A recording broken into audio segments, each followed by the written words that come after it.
Stuff Podcasts.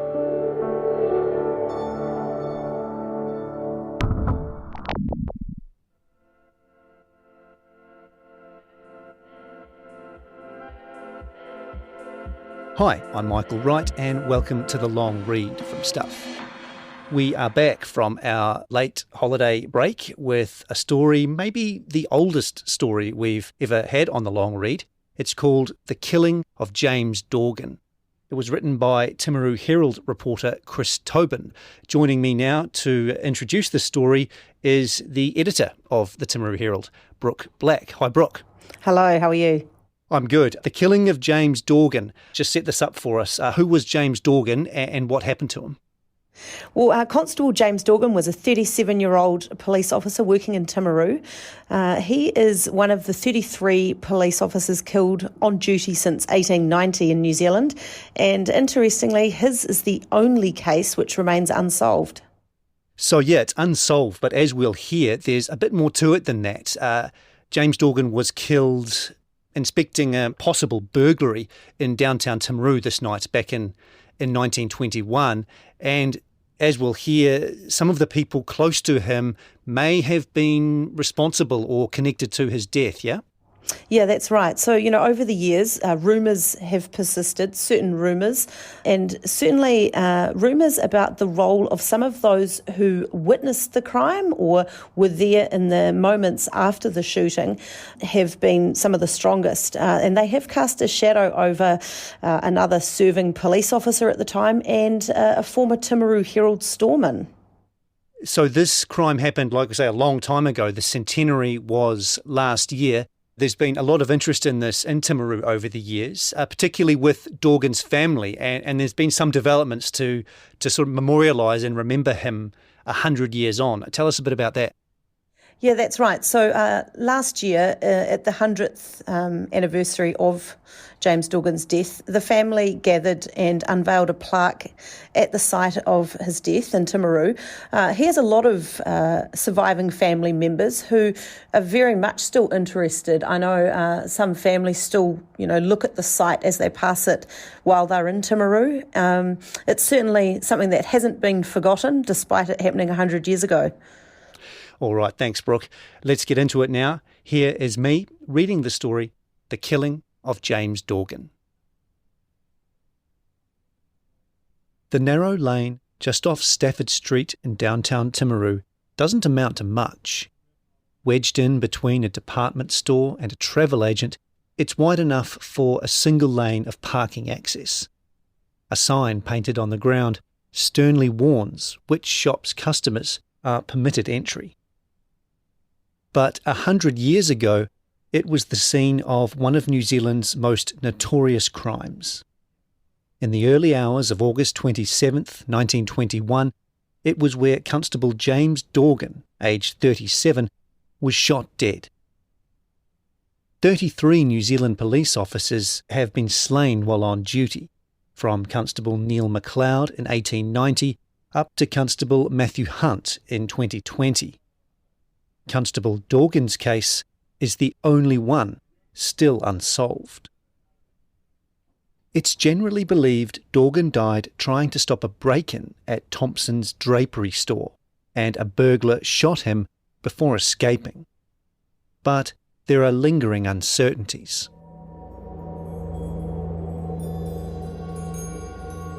At 9 p.m. on August 26, 1921, a few hours before the killing, Dorgan and two other police officers went out on their beats around central Timaru. Constable Thomas Christopher, aged 29, was on the number 2 beat, from the arcade to the Dominion Hotel. Dorgan was on the southern part of the main street, from the arcade to the Commercial Hotel, and Constable Sydney McCulloch, 21 and recently transferred from Wellington, was patrolling the back streets. The official version of what happened that night is based largely on the account of Constable Christopher. When checking Thompson's drapery just after midnight, Christopher saw a light on inside and brown paper covering the front door windows. he alerted Dorgan, who was patrolling further down the street, by flashing a signal with his torch. Dorgan arrived. As the senior constable, he told Christopher to go down a side alley and check the back of the store. Christopher did so and was away for 10 minutes. In the meantime, the inside light had gone out and come back on. Dorgan then told Christopher to go to the shop owner Thomas Thompson's house about 200 metres away to tell him someone was in the store. Christopher was returning from Thompson's home when he heard 4 shots. Then he saw Dorgan staggering down the alleyway. Dorgan collapsed in his arms.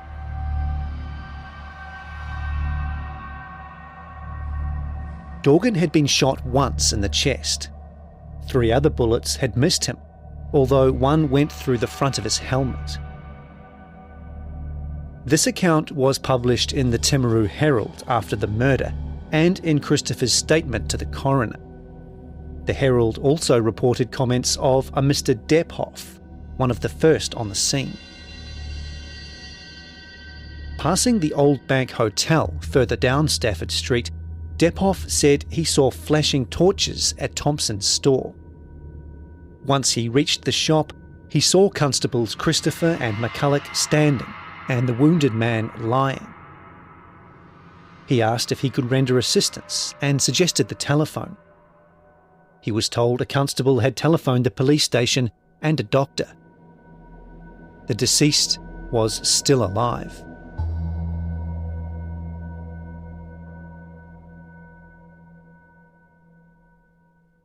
Police later obtained at least one statement saying 3 people, Eleanor Cloudsley, a Miss Stringer and a Mr. Jones, followed Christopher back to the scene after he had gone to Thompson's home. Contrary to Dephoff's account, this statement said Constable McCulloch arrived to find Cloudsley comforting Dorgan. "What is the matter, Jim?" McCulloch asked. "I've been shot, Mac. I don't know who it is, as he got me in the backyard." Dephoff, the man early on the scene, never mentioned a woman comforting Dorgan, only the presence of the police officers. There were also different times given in the important early statements taken, which seemed to cast doubt on Constable Christopher's account. In his statement to the coroner, Christopher said he was 20 yards from the alleyway gate when he heard the 4 shots. He said the time was 10 minutes past 1. Thompson's statement to the coroner, however, said he had been woken at 1:15 a.m. by his servant, saying someone was at the front door. By this timeline, Dorgan would have been shot before Christopher ran the 200 metres to alert Thompson. McCulloch never gave a statement to the coroner. The Herald reported that he was in the vicinity of Barnard Street or near the post office when the shots were fired, about 300 or 400 metres away. As he lay dying, Dorgan never identified his killer. Christopher quoted him saying, "He fired 4 shots at me and ran up the back. I'm thirsty. Get me a drink of water, please. I know I'm done." Dephoff said that Dorgan said, "I'm done," and continued incoherently. Thompson, who also went to the scene, heard him say something similar. "I'm a done man," or "I am done," and also, "They are slow with the doctor," or something to that effect. The Timaru Herald praised the Irish-born Dorgan as being a fair and decent man who was never one to be afraid of anything or anybody. He had been one of the first officers on the scene of a killing a few months earlier and had arrested a gunman at the Timaru Wharf after shots were fired. The paper called his death another ruthless murder. 2 years earlier in Wellington, Constable Vivian Dudding had been shot with an automatic pistol in a domestic dispute. After this, the government passed the Arms Act 1920, but the spate of shootings continued. Soldiers returning from World War I brought home guns as souvenirs. The number of unlawfully held firearms soared, and criminals became more inclined to carry them. Timaru, population 13,230, with 40 police in the district, could also be a tough town for a cop. In April 1920, a mob of more than 300 people attacked Chinese fruit shops they believed unfairly competed with the businesses of returning soldiers. One afternoon in July 1919, Dorgan ended up in a brawl while arresting a drunk who became violent. A crowd gathered, some of whom called on the drunk to fight Dorgan. Both men were strongly built. The Timaru Herald said the pair struggled long and violently, the man appearing to sober in his fight for freedom.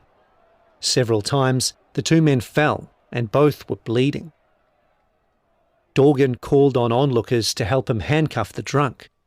Instead, they jeered when a government employee stepped in. Then a mounted policeman arrived, and an arrest was made. Dorgan's killer appeared not to have gone to Thompson's drapery to steal money. 2 bags were left next to a door at the back of the shop. One contained a suit. The other was filled with shirts, socks, and ties. Having died for a few clothes added to the outrage over Dorgan's death, as did the fact he left a wife, Mary, or Minnie, who had poor health, and 3 children, all aged under 5. A few days after Dorgan's funeral at the Sacred Heart Basilica, described as probably the biggest Timaru had seen, the police published a large advertisement in the Timaru Herald, headlined "Murder." It offered a £250 reward for information. The money was never claimed. The Police Fingerprint Bureau fingerprinted port workers, hotel employees, and many others, but no arrest was made. The heat went on from top brass. If police couldn't solve the murder of one of their own, what confidence would the public have in them?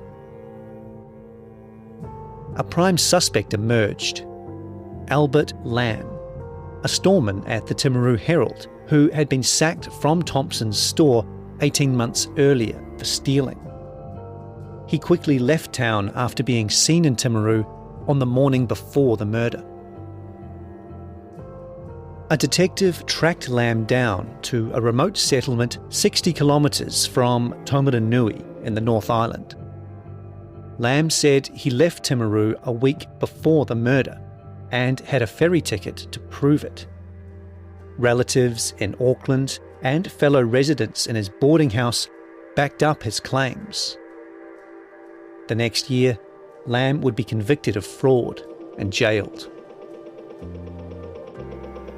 The police instead shifted their inquiries to another man Lamb said murdered Dorgan, Oswald Rooney.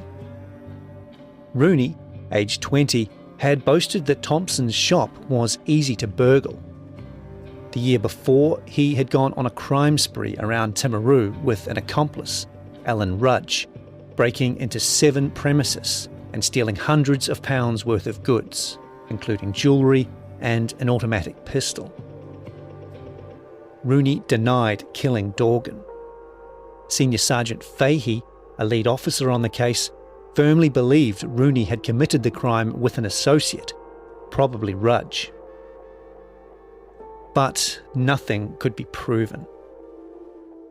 Rooney spent the rest of his life in Timaru and died in 1974.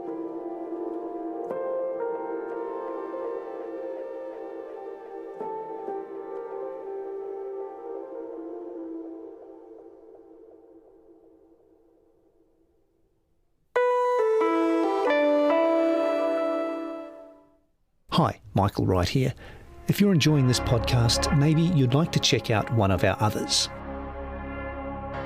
Collapse is the story of the CTV building, which collapsed in the Christchurch earthquake in 2011, killing 115 people. We have a building on fire with persons trapped that we're trying to get out. It's the story of one tragedy in a city full of them.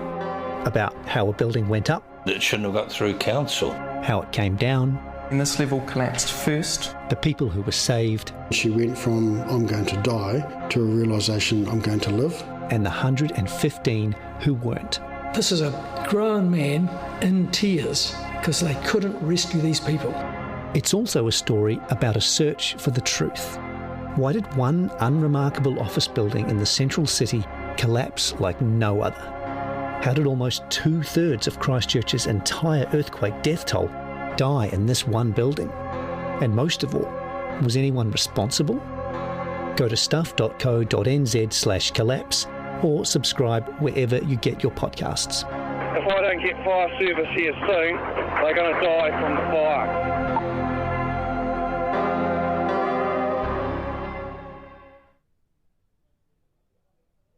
Most of what happened that tragic evening depended on the account of Constable Christopher. But recently unearthed material on Christopher's military career casts doubt on his reliability. Christopher was a World War I veteran. When New Zealand troops evacuated from Gallipoli in December 1915, Christopher, a lieutenant in the Canterbury Infantry, had been accused of being drunk in command of his detachment. He denied the charge at a general court-martial, saying he had been ill, and was acquitted. A few weeks later, there were reports of him being drunk and guilty of objectionable behaviour in a private house.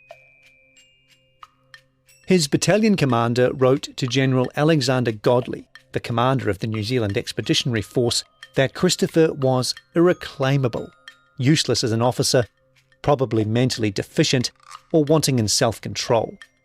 If a charge was made, conviction was certain, the battalion commander said. Instead of charging Christopher, Godley had him sent back to New Zealand and discharged from the army. The public never knew. Newspapers reported that Christopher had contracted an illness and was invalided home. He remained on the New Zealand Army Reserve List as a lieutenant until 5 days after the Dorgan killing, when he was placed on the retired list. A year after Dorgan's death, Christopher left the police. He moved to the West Coast with a man named Frederick Thomas. They sold clothing. By 1923, Thomas had opened a Manchester and draper shop in Greymouth, while Christopher was the head of the Manchester department in a rival store. Christopher's boss eventually became suspicious about stock disappearing. One day, he watched and caught Christopher stealing and handing over a parcel of towels to Thomas in a back alley behind his shop. Police searched Christopher's home and found an unregistered 6-chambered Webley service revolver. The gun had earlier been registered in Timaru. Christopher pleaded guilty to charges of theft and having an unregistered firearm. His lawyer sought leniency because Christopher had a wife and 3 young children. The judge said the thefts were serious and agreed with a detective sergeant who observed that Christopher was a dangerous man to be in possession of a revolver. The judge gave him 2 years probation, ordered restitution to the employer, and the gun to be confiscated. Following Christopher's conviction, the police commissioner in Wellington asked detectives to consider him a suspect in Dorgan's death. The case was reviewed, but it ended when Timaru detectives said statements from Eleanor Cloudsley and her 2 friends corroborated that Christopher ran past them around the time the shots were fired.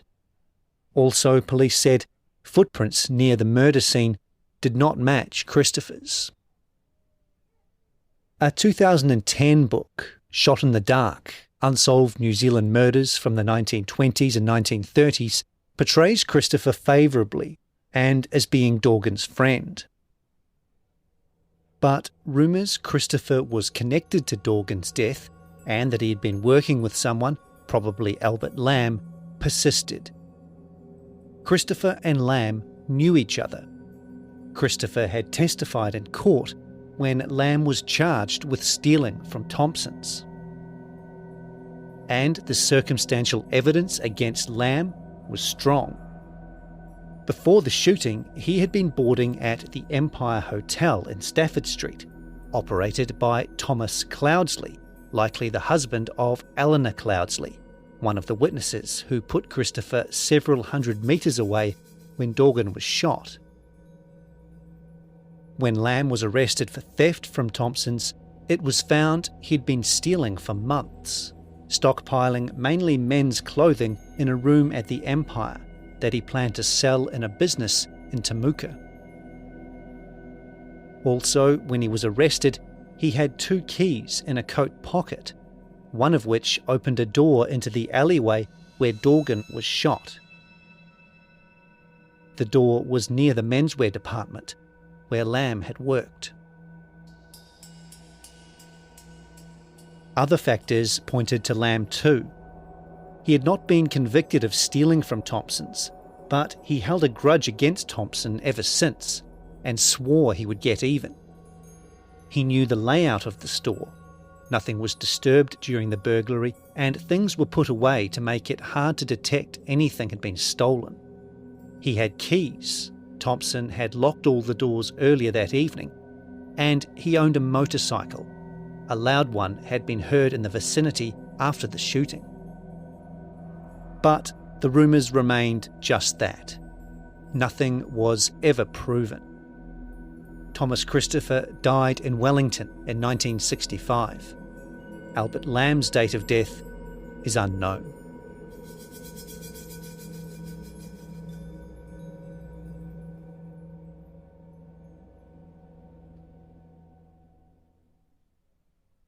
Dorgan's granddaughter, Rose Strawn, heard the rumours about Christopher. Once, as a dental school student, she was pulled aside by a lecturer and asked if she knew the story. The rumours could have been put to rest when the New Zealand Police Museum reanalysed fingerprints taken from a pane of glass at the crime scene in 1921, but there was no match. Hundreds of people's fingerprints were taken to eliminate them, Museum Director Rowan Carroll said. That doesn't mean, however, that they were the killer's fingerprints. The centenary of Dorgan's death was marked on August 27, 2021. A plaque was unveiled in the alleyway where he died. Police Minister Portal Williams and Police Commissioner Andrew Coster were to attend, along with more than 40 of Dorgan's descendants from around the country and Australia. But COVID-19 put a stop to that.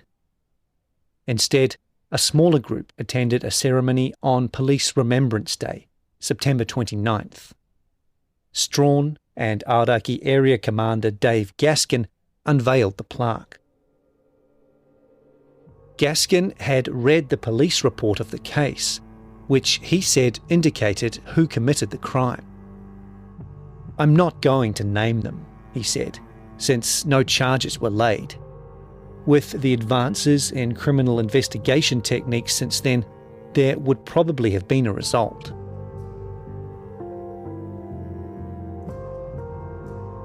After her husband's death, Minnie Dorgan, in poor health and with 3 young children to raise, faced a hard life. However, public subscriptions around the country raised enough money to buy her family a home on Heaton Street and for a large headstone on her husband's grave. She died at Timaru's Home of Compassion in 1973, aged 81. She is buried with her husband in Timaru Cemetery. She outlived all 3 of her children.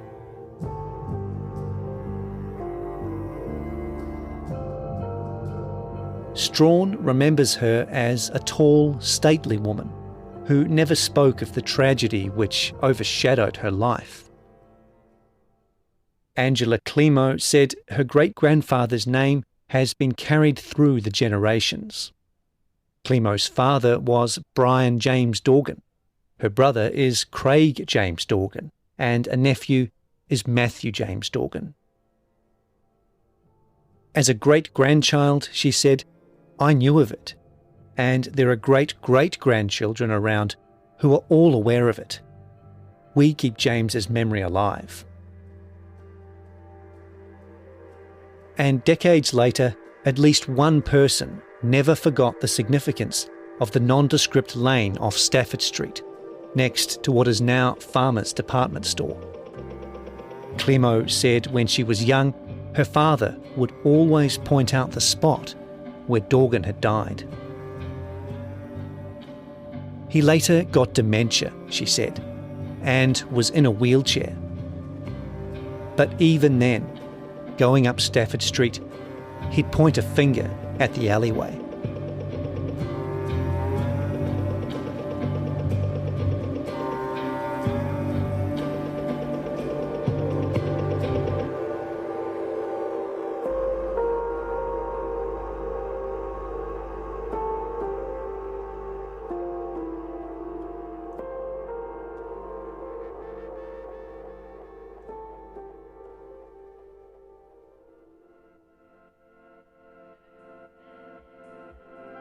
That was The Killing of James Dorgan on the long read from Stuff, written by Chris Tobin and read and produced by me, Michael Wright. This episode was mixed by Sam Scannell. Stuff's podcast director is Adam Dudding. If you listened via our website, you can hear this story and more like it on the Long Read podcast, available on all the usual platforms. If you like what you heard, please give us a 5-star rating and a review. It helps other listeners find us. Thanks for listening.